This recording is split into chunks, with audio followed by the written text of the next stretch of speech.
আমরা সারা বিশ্বের বড় বড় শহরগুলোতে বাড়তে থাকা বিশৃঙ্খলার খবর পাচ্ছি। হাসপাতালগুলোতে জায়গা নেই, জরুরি পরিষেবাগুলো ধসে পড়ছে। কেউ জানে না এর কারণ কি।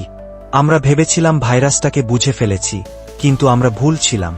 এটা বিবর্তিত হয়েছে, আরও দ্রুত, আরও বুদ্ধিমান হয়ে উঠেছে। এটা দ্বিতীয় কোনো প্রাদুর্ভাব নয়, এটাই আসল যুদ্ধ।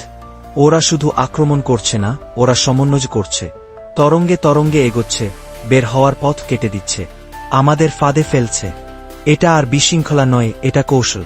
মানে কেউ বা কিছু তাদের নেতৃত্ব দিচ্ছে।